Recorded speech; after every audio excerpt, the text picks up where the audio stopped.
Hi friends, this is Arun. In this video, we'll have a look at Java history. It's a short video. We'll understand how Java stands with respect to C++ or why they went ahead with new language. Okay, so these four guys are indirectly or directly responsible for the creation of Java. Vinod, Andy, Bill, and Scott. Okay, Vinod Khosla is from Indian origin. So all these guys went ahead and started a company. Okay, so that company is called Sun, which stands for Stanford University Network. Okay, and currently it was bought by Oracle. That is also history. Okay, so in that, like Scott wanted to create a new language. Okay, which is far better than which is existing at that time. Okay, so with that thought process, they started analyzing other languages. Okay, so they went ahead and looked at the other language like C, Mesa, and finally they decided to extend C++. Okay, because it has the oops feature with C++, not really troubles. Uh, People doesn't know how to handle C++ better. Okay, so they extended the project called C++, and minus minus. That was the internal project they started with. And what happened was that was released as Java. Before that, it was named as Spoke programming language, but due to trademark issues, they went ahead and released as Java. Okay, so they wanted to create that for set-top boxes. Okay.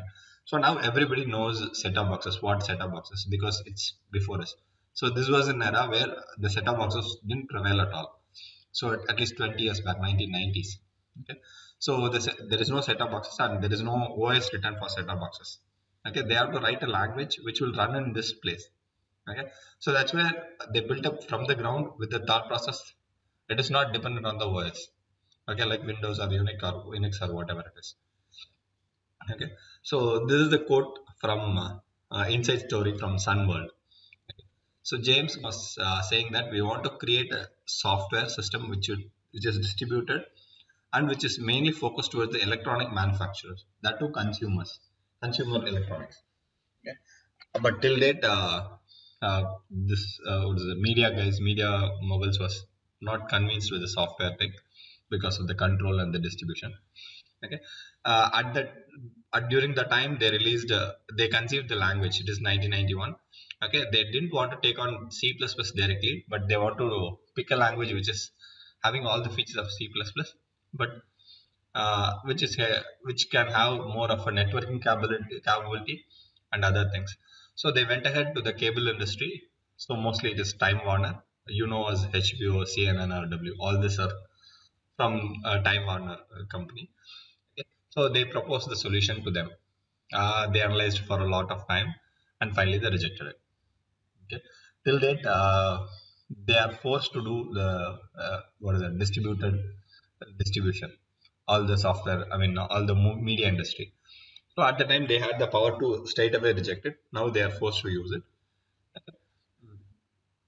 So this project was failure. So they don't know what to do it. So they retargeted to something called new thing called internet, which is www.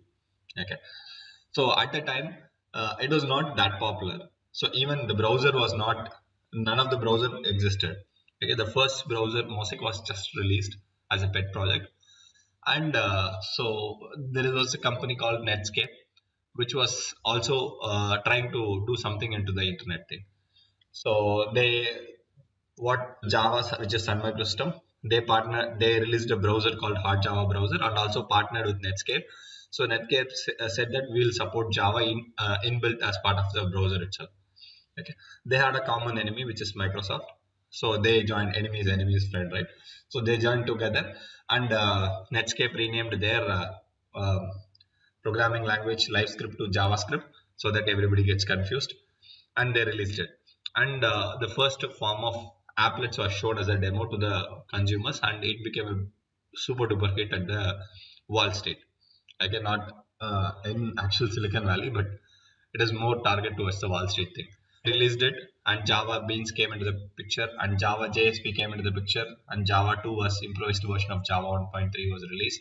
All those things were released, and with the compiler and the enhancements thing. The current popular versions of Java are 8 and 9. Okay, right now, while I was recording, this is a popular thing. And Java, it is completely different from Java 7. Okay, both in terms of thought process and in terms of functionalities. So, but the current video series is focused towards Java 7 and its features. Okay, don't expect Java 8 to be part of this course.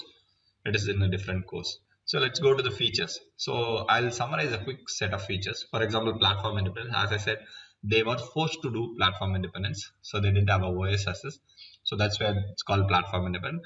And obviously, you have to have a built-in security mechanism, and it has to be robust because previously the OS used to handle it. Now they have to do it, and it is multi-threaded. Built-in memory management, which is called garbage collection, was there.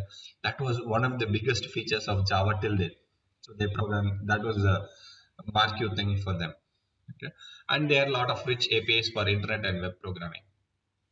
Okay, so these are the combined selling points or the USPs for Java at the time, and still it is, and all these features holds good, no questions about it, along with the object orientation stuff.